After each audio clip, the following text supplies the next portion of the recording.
3 o'clock. I know people are still joining, but we're going to go on ahead and get started. So thank you for attending today. This is our regional training for attendance and reengagement. The main state trainings are going to give us a lot of information, but it's going to take these regional trainings to kind of unpack the learning and get some of the pieces we need to get to the next step. So these trainings will be very important. We'll be able to share with people right in our own neighborhoods and areas. And so it makes more sense for us to share our information with each other when we're so close and we might have similar resources available. I'd like to start with our land acknowledgement. Capital Region ESD acknowledges that our region is on the lands forcibly removed from Nisqually, Cowlitz, Puget Sound Salish, Quinault, Shoalwater, Chehalis, and Squaxin Island people, and many tribes that might have been lost, their names lost in time from that area.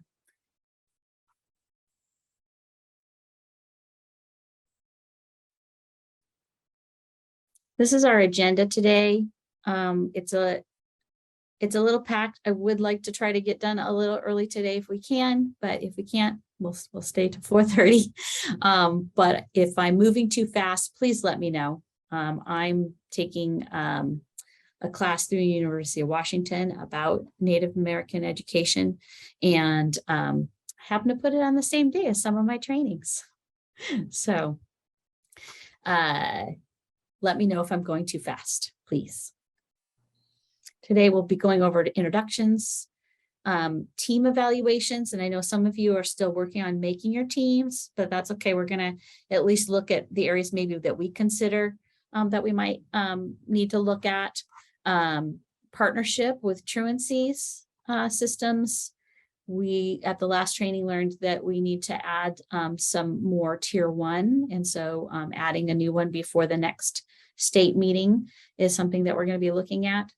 And the next state training in December is also going to look at data, and so we want to make sure we know how to get it and where to start looking for it. And then we'll go over some conflicts and coaching signups towards the end. And why are you not going forward? Okay. Just decided to freeze on me. Hold on a second. I'm going to stop sharing here for a minute and try to reshare.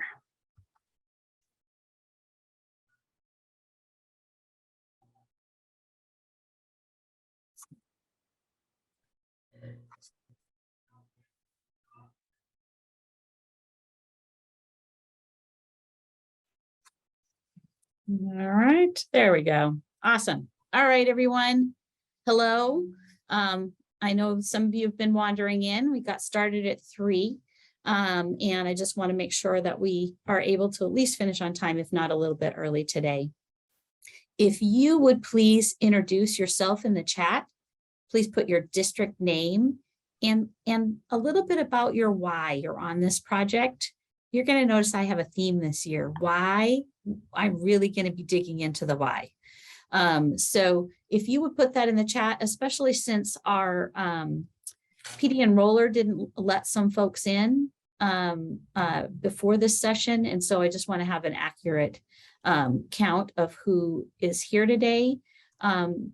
Cassandra and Cassandra, if you got one of the two of you would actually capture the names and districts in the chat for me somehow. I know there's a way to do it on Zoom, but I'm not sure if I completely have that turned on yet. All right, everybody. I can't see chat in this. Oh, maybe up here. Hold on a second. So in this format, I don't get to see it. I'm going to pull it up under the recording, and I don't want to do that. So please, everyone, if you could do that for me. My name is Deanna East. I am the Attendance and Reengagement Coordinator for ESD 113. If we haven't met already, I'd love to chat. And my two assistants Cassandra Smith and Cassandra Gerlich are helping in the background. They're going to be helping us put everyone into some breakout rooms to get some small group talking today. And they're monitoring the chat for me. So if you need something, please feel free to reach out to them and say, hey, I'd like X, Y, or Z. And they'll interrupt me if I'm leaving the section that you had a question in. So please feel free to speak up before we move to the next section if I'm not addressing a question that you had. Okay. All right. So before the meeting today, I sent out an assessment. Now, this is actually a practice assessment. There's a full assessment that's even more detailed than this one. But since we're just starting out and we're just building these teams, this is a good way for your team members to kind of let you know where they think you're at in this process. Okay. So one of my Cassandras is going to drop a link to this in the chat if you didn't get to see it before our meeting today. It's at one of the attendance works forms. And you will see when you go to that page that there's a full assessment and a practice assessment. So I'm just letting you know this is the practice assessment. It's a little shorter. And so what we want to do is start looking at what we already have. A lot of you I know you are working with a team you already had, and now you're adding attendance data. So I want to make sure that we really recognize where we're at in this process, where we might have those urgent gaps that we need to look at as we're going, and what areas we don't know that we need to go find out that information. So today we're going to go ahead and we're going to break into some small groups to talk about where we're at and more about our why and who we are as we get to know each other. Because as we go through, this is our group that's really going to get to be our thought partners. These are other people in other districts nearby you that are making these same decisions and looking at the same systems that you are. And so it has been very helpful to me to be able to reach out to the 8 other coordinators across the state and say, hey, I'm not sure what I should be doing here. A lot of this is new learning for all of us. So I want to make sure that you guys have the opportunity to really share with someone near you and be able to form those connections to other people that you could reach out and say, hey, what are you doing here? I'm feeling a little stuck. Okay. So one of my Cassandras is going to be breaking you into some breakout rooms for 10 minutes.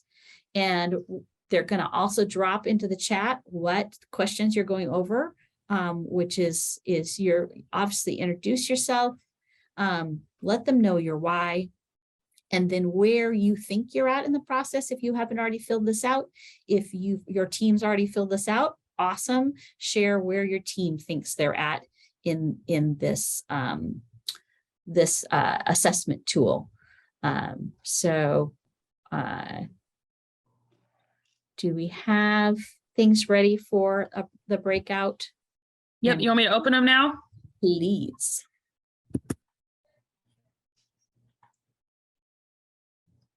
And do I need to send them, or are you able to send them? They should be.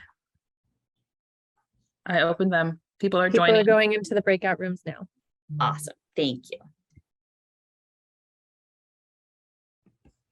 Hi, I'm Lisa. I can share what our breakout room was. So we spent time on introductions and our why, and then had a healthy discussion about just how to reestablish attendance routines and procedures after COVID, and just the importance of, particularly if you're in a larger district, of making sure there's consistency among schools. Since families are spread out amongst different schools, it's important that if there's one procedure or expectation with an elementary student, it's important that the junior high student the family has, they have consistent communication and expectations, and just how difficult it is to reestablish those routines and expectations after COVID. Thank you, Lisa. That's especially true right now.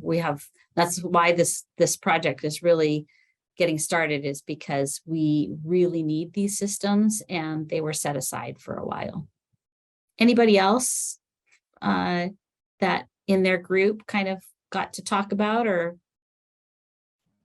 want to share? Hey, this is Roby. This is Roby. I guess in our group, we mainly talked about similar things, the difficulties in getting back into the routines and getting the kids back into the post-COVID, but also that right now a lot of us are looking at what are those systems that we need to improve on. And I shared the SEL that our start focus was on SEL, making this a place kids want to be. And then from there we can grow and target those kids that are still not making it here on a regular basis. So those tier ones, and then looking at the tier 2s and 3s for those other kids. So that's kind of where my school's starting. That's great. Thank you. All right, maybe one more person if you're willing to share.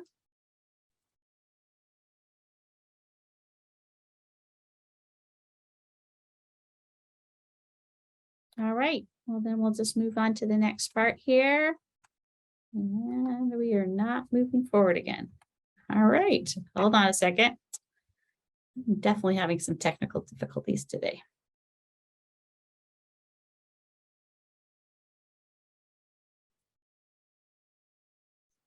Okay, let's see if this will work better.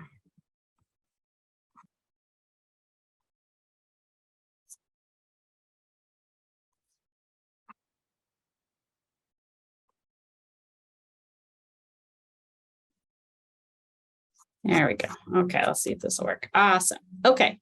So just as you guys were discussing in your groups, this is exactly what we're talking to people about today, is that our team that is dealing with attendance data and how to inform those supports, we need to make sure that we have partnerships with the other areas that are dealing with attendance. And that means some partnerships with a truancy liaison. And I know for a lot of Grace Harbor, you haven't had a truancy liaison for a while. Believe me, the courts are now talking about this and planning on getting re-involved. So you may want to make sure that you're looking at your schools and your districts that you do have someone in place, and your attendance clerks. So there's a lot of pieces that overlap in this whole system eventually, and it's good to know that they're there and maybe start those partnerships now. Some of the things that we might want to refresh ourselves on, since it's been a little while, is obviously OSPI's guidance on what to do for absences. Community engagement boards, even though your district might not be letting truancy petitions, you're still required to have a community engagement board after so many absences. So definitely something to take a look at if that's not happening, how you might be able to start that system starting up. I do have a little at a glance for absences, so it's kind of easier for me. I like visuals that kind of tell me at 1, at 3, at 5, what am I doing? And then you want to, like I said, you want to meet with these people that are kind of in those shared responsibilities and see what they're doing or what they're planning on adding. Maybe they're also rolling out pieces one at a time. I know for a lot of the districts, that's all of your hats at once. and I apologize. I realize that for some of you, that's all your responsibility. I've added some links in here to get to all these items. So if you wanted to look at your letters, there's definitely some guidance on communication, on updating your letter, some suggestions for writing, template for writing, and then we also have some training about how to set those systems up to just automatically start printing those letters. So just know that those links are all available there in design. If you're looking at adding one of those pieces or training somebody in those pieces, we have that help. Communication, you need to have a shared communication tool across all these areas. When we get to the truancy portion and your attendance group has shown, hey, we added this, and then the community truancy board added these interventions, and then we looked at this for this committee, and now unfortunately they weren't continuing through on what they said they were going to do, and it's going back to the truancy liaison. It would be really helpful if that truancy liaison has the same communication of exactly what happened for these students all the way through. And that's what doesn't always get to a judge. So looking at how these systems can all talk to each other and be accessed by each other would be really important when you're thinking about designing something. And then how you get feedback. You need feedback from staff, parents, and students to improve your system. So I know we won't be really at the improvement step till the end of the year, but if you don't have the mechanisms to start collecting some of that information before then you'll have a harder time doing that review session. So I'm trying to give you a little pre-warning. Hey, look at this before we get to that step, so you're not scrambling at the last minute. All right. So one of the things you're going to be asked in a coming up session is mapping your current interventions for your team. Okay. You can use whatever method you want. This is just a visual that's available through Attendance Works, and there is a link on the PowerPoint to get to this if you'd like it. If not, I very often just use a spreadsheet. But this kind of lets you know, okay, this is what we have at tier 3. This is what we have at tier 2. This is what we maybe have at tier 1. Oop, we don't have enough at tier 2. Or we have a lot of absences going on still right now. Maybe we need to add more to our tier 1. And adding something to tier 1 is part of our assignment before the next class. This is another way to look at it. And I kind of like this fashion too. So it kind of gives you some ideas. It's like, oh, okay, what direction do we want to go with those interventions? And so I kind of like this visual of different angles that we can look at for looking at those interventions. This is also attached from Attendance Works. So if you like this visual more, feel free to grab this one too. All right, so our assignment before December is what new tier 1 intervention are you adding, what your team is adding. So I know some of you are still building that team, but we have a pretty steep curve up. So as you build that team, there's some things that we need to start addressing here pretty fast. So if you were at the last training, and if you weren't able to make it to the last training, please let me know if you need that recording, because those 4 Attendance Works are really the pillar of all the work that we're doing. So let me know if you need that copy of that recording from the first training. So if you remember from one of the slides on Attendance Works, they were saying for a tier 1 intervention that it should be clear, concise, and consistent communication about schedules or expectations, or maybe it's about routines, rituals, celebrations that are related to attendance and re-engagement. You want to personalize the communication to families might be a good tier 1 intervention. About when students are absent, or recognition of good and improved attendance might be a good tier 1 addition. The impact of attendance on whole child widely understood. That's an educational campaign that you might be deciding to run. Connecting to caring adults in the schools. We found over the pandemic that that connection to a staff member is very, very important. So anyone in your school can be that caring adult. Your cook, your janitor, they can have a couple people under their load. You can share and make sure every child has a contact, and spread that over all your staff. And sometimes that's even better, because if they're, let's pretend they're assigned to somehow connect with them every week. They're not calling their parent or anything else. They're just saying, hi, how are you? You know, they're showing that they care in some way.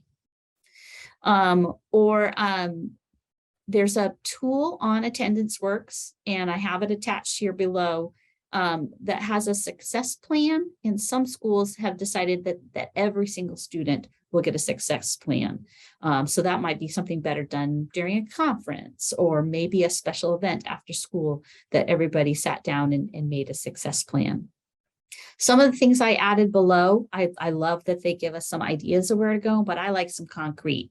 I don't know about how you learn, but I like a couple concrete ideas. I might decide something totally different, but I'd like at least to see some concrete ideas. So the links below that you'll get on your PowerPoint has some areas that you could go look for maybe some concrete examples of how to do this.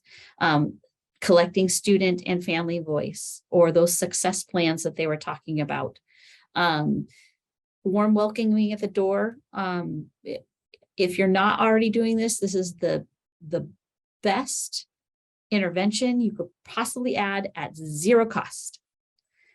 That your teachers are all agree that they're going to have a warm welcoming at the door, or that greeting at the door. Here's 2 examples right here, 2 links here on how that can happen. And I'm not talking about a passive greeting. I'm talking about calling them by name, maybe telling them a little something at the door as they're first walking in the morning.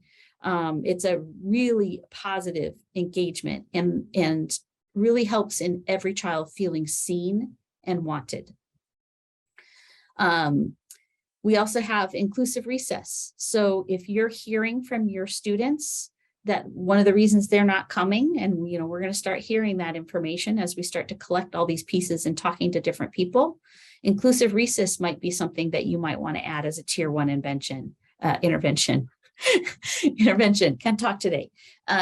So if a lot of children are saying, gosh, I don't have any friends, nobody likes me at school, having those areas at recess time for your younger grades that everybody can participate are a really great way to start some of that inclusion. Considering having leadership opportunities. If you're one of those smaller schools that has older grades and younger grades all in the same spot, how about designing a system where older grades can come help the younger grades in a leadership opportunity? Also, those campaigns that everybody can help somebody. So we're going to collect warm mittens for this group, or maybe we're going to make something, those tie blankets to go to a worthy cause. Having those opportunities that I can give back to others are really important for self-esteem. So those could be tier 1 interventions. And I forgot to put in here, I can't believe, but those campaigns for improving attendance. How about having your kids make posters about why it's important to be at school? That would be fun to see them all over the school, that kids made themselves, their slogans. So really think outside the box of how we could add a tier 1 intervention, and then they're going to want to know how that went in December. So, and another thing that they're going to be bringing up, and there is an additional training if you're as worried as I am about, okay, I have the data, or maybe I haven't even got to getting the data yet. What am I looking for? How am I supposed to divide this up? What does looking at real-time data mean for our teams to look at? So they're wanting us to look at the chronic absence data, but maybe you're dividing it up by grade level or student groups, or maybe you want to see, gosh, we have 30% of our students that are already at chronic absentee level. What's the demographics of those kids? Do we see any connections that it might start to point to maybe some of our system being part of the problem? So looking at this data more than one way than just, oh, the absences are adding up. We want to make sure that we really look at this data and have some ideas of where to send those tiered interventions would be really important. I do have instructions on how to pull and have one report that'll just pull on its own all year long. And that's the chronic, at just total adding up of attendance. Others have to be they have to go in and you have to run it each time. But I did have our Skyward services here at the ESD make a detailed step-by-step instructions. I know some of you have told me that you have a brand new attendance clerk. If that is the case and they don't know how to run these reports, this is a great link here to be able to see what's the instructions on how to set this up and the person to ask help of, because I am not an expert on these reports, but our people, our staff here at the ESD, and so that little footprint system is your ask for help, phone a friend system. All right, cool. All right, does anyone have any questions? I just skipped through two sections and I just want to make sure I'll pause for a second here and let anyone ask questions.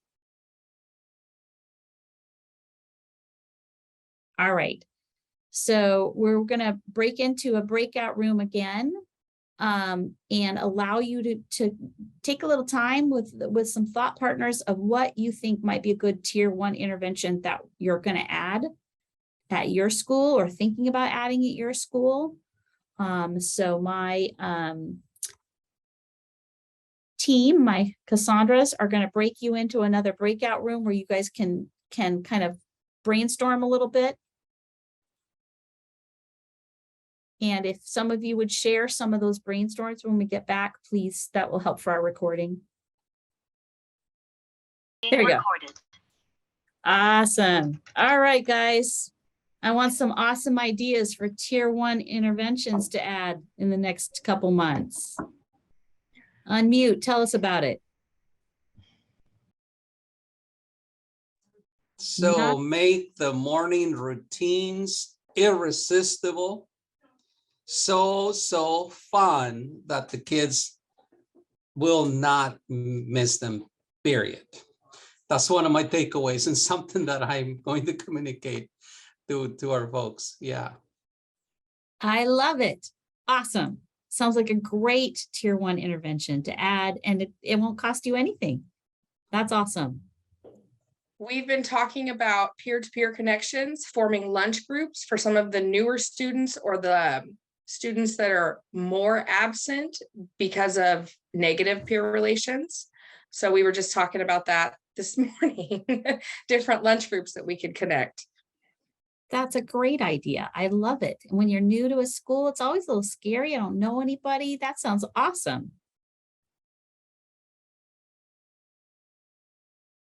Anybody else come up with those great tier 1 interventions they're thinking about?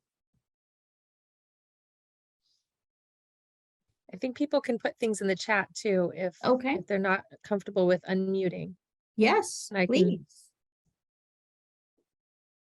So we were just talking about there's a lot of tier 1 interventions in our group because me and my two Cassandras got to be in our own group, and we love the ones that everybody gets touched. So like I said, that warm welcoming at the door is like my #1 thing that I hate to see anyone not take advantage of, because first thing in the morning, I can make sure for those elementary school kids that I show I see you and I care about you right at the door. And so if that is not already happening at your school, the research was really high about the difference it makes. I was going to say, in our group, we've all put a lot of new tier 1 interventions in place already at the beginning of the year.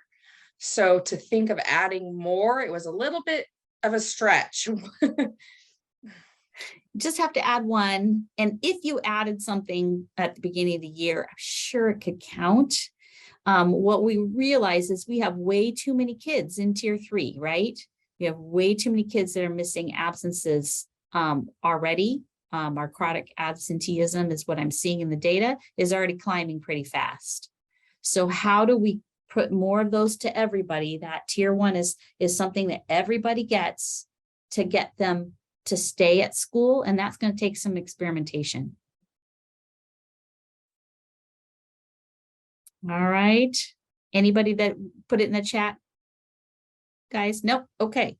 Awesome. Well, you guys are moving through what I had for you today, and I really appreciate that because I have class after this is done. So, all right. So, let me start sharing again. I'm get really good at this sharing thing.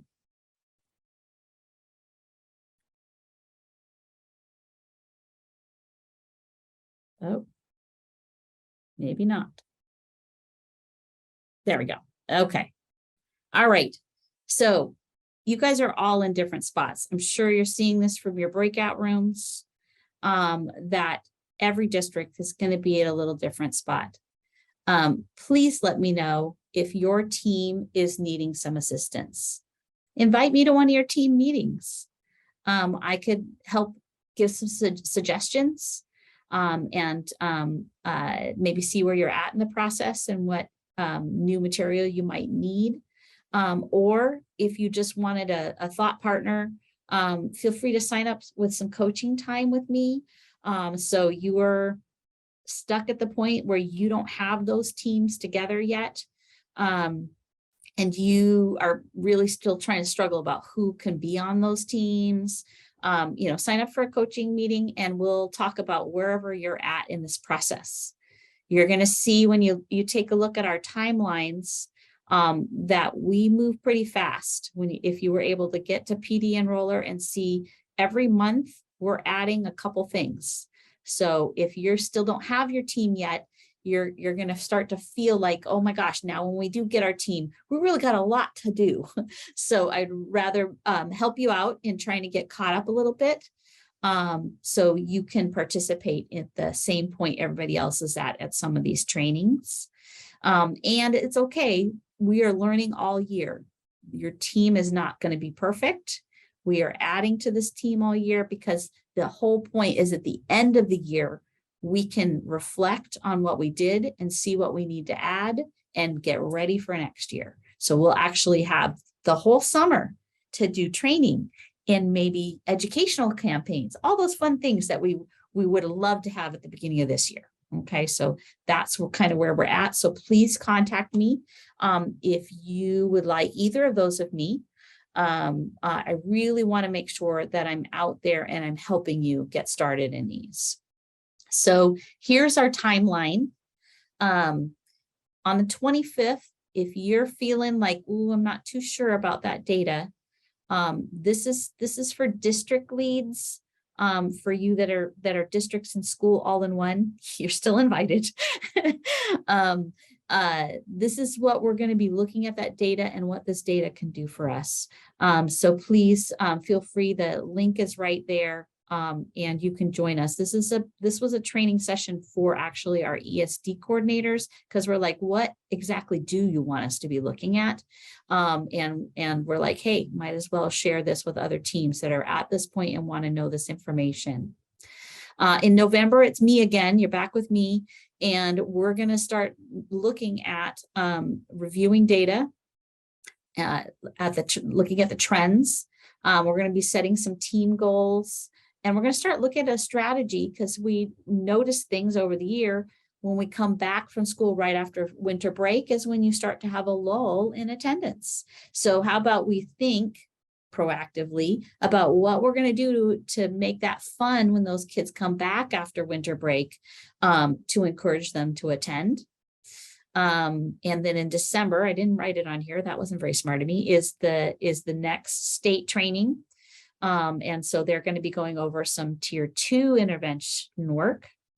And so in January, we'll be working on our tier 2 interventions, surprisingly.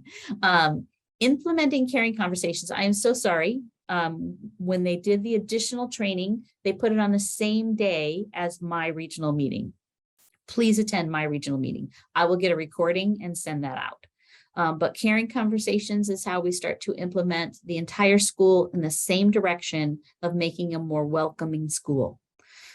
So I will get that recording for you so you can watch it at your convenience. And then we're going to start looking at mapping interventions. Okay, so that's why I gave you those tools right now, where you can have those to start looking at those next steps. In February is another state training. And I can't remember, I think that's tier 3 interventions, but I'm not sure. But it's not, I didn't put it in front of my face here. In March, you're back with me, and we're going to be reviewing our data again, surprisingly, and communication, that implementation of the tier 2 and our community mapping. So first we do our school intervention mapping. Now we're going to start to map what's going on in our community and what we can add. And then April, we have our last training with Attendance Works. And in May is in person. Okay. I know I don't make you guys come down here. I come to you. Please come to me in May. And let's start talking about what we want to do for next. Let's share with each other what we learned, what we're thinking about planning, those outreach training and plans for next year, and just celebrate a little bit. I like celebrations. So May's regional meeting will be in person. And then in June, I will be coming to see each and every one of you on my own, where we can definitely make sure that we finish up the project with data points and stuff like that. So in June will be a one-on-one with each district. And so I'll be signing those up probably in April or May, where we have that sign up date. Because I know for you guys, June is very busy, and I want to make sure that I don't wait too late till you're already booked up. Okay, anybody have any questions about the kind of the schedule for the year?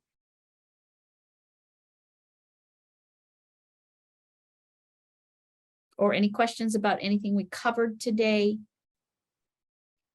I do have a question. When we're talking about teams getting together, do you have a specific recommended agenda for those meetings that they have as a team? Like I think of like PLCs, we go through DeForest questions and we use that data to help guide us. And, do they got it? Do they don't got it? What are our next steps? Are we just using, say, that assessment tool, that self-assessment tool, and then kind of working on goals around that and trying to figure out what do we have that shows we do this or not do it? Or do you have kind of a specific agenda that you think is probably a good format to use to go through? So Attendance Works in one of their trainings kind of gave you a video of, I'm going to stop sharing here. I look like I'm talking to myself. Has a little sample. So they pull up their data and then they talk about the students that are up at tier 3 and some interventions that possibly that could work for them. So it's a whole team of people kind of using that group conversation to see what's working, what's not working. That's obviously a school level team, but you get to really make this up. And the data really is the important part for driving. So if you're looking at your data and you realize, gosh, this subgroup is all in, has the highest attendance problems. Maybe we need to look more at how we engage this group. Maybe we're going to have a family night for this cultural group. Maybe this group is not feeling like they're connected to the school. The best way to find out is to survey that group.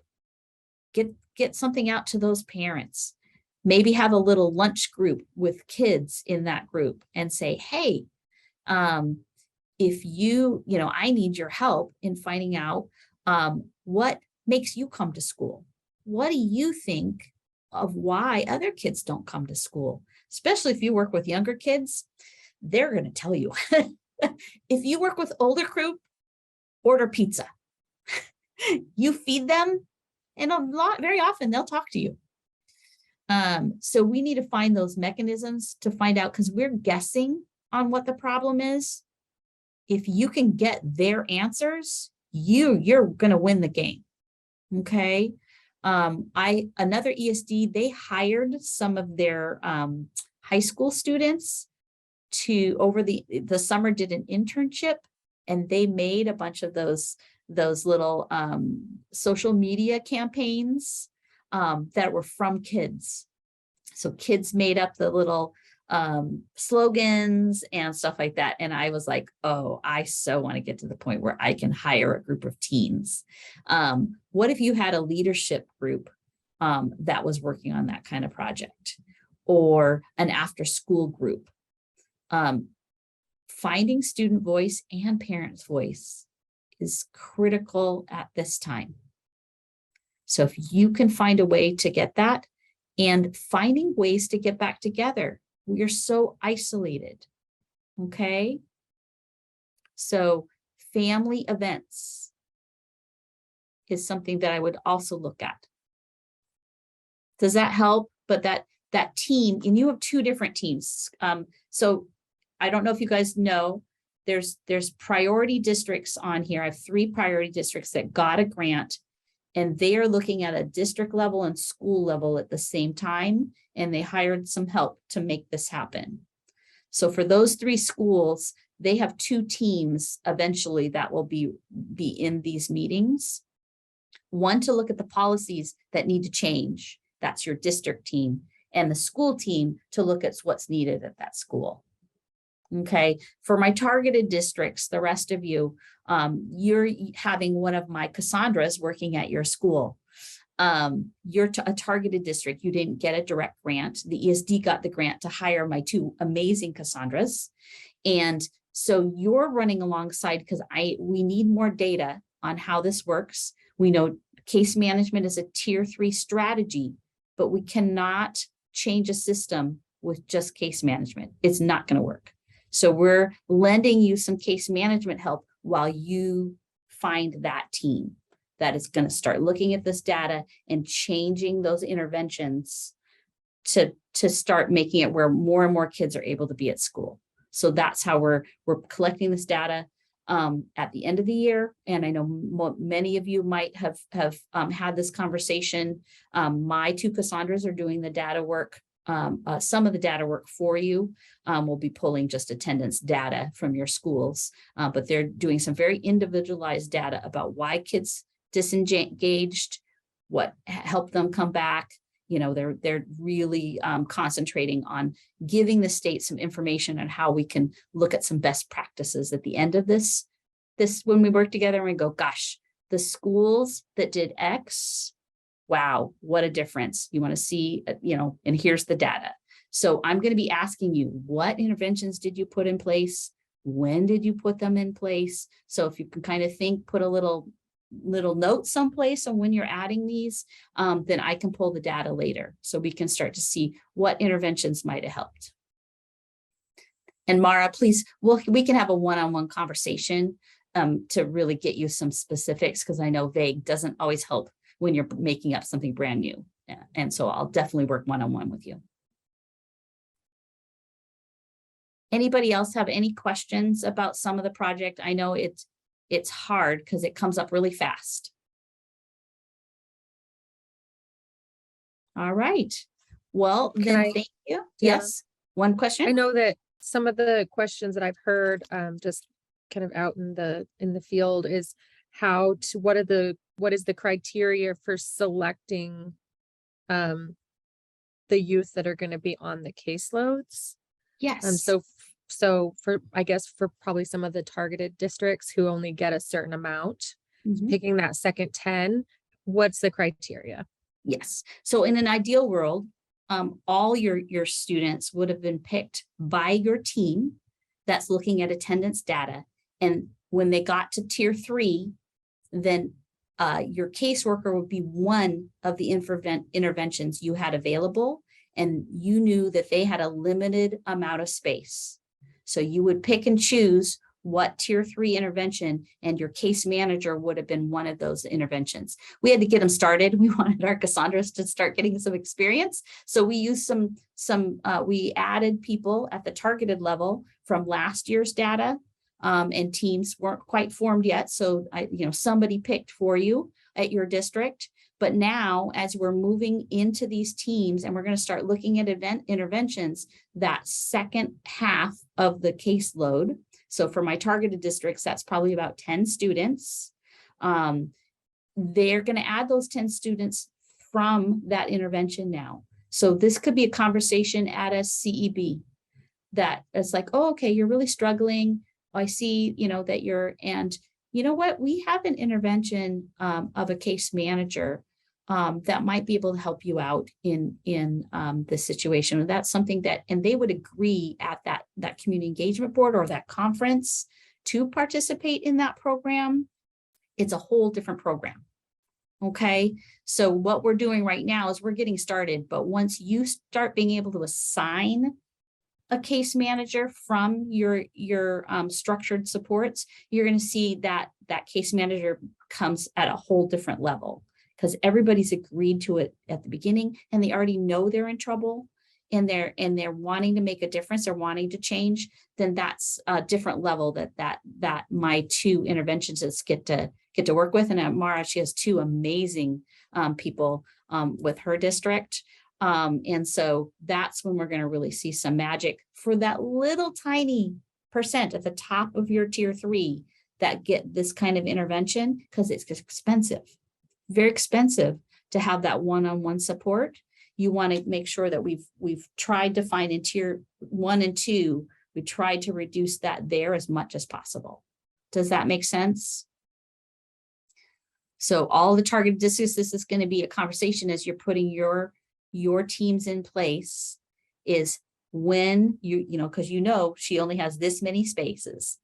Cassandra only has this many spaces left. And so we're going to start picking and choosing out of those kids that are really struggling to get to school on whether they're going to be on a case manager, because they're with her all year.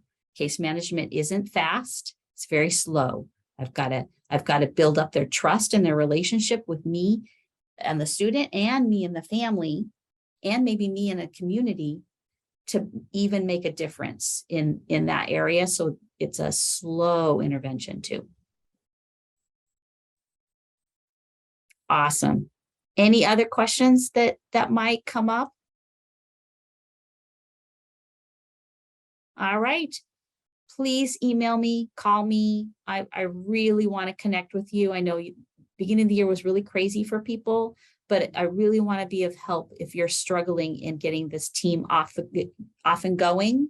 So please let me know if I can support you. Okay. Thank you so much. I'm going to give the gift of some time.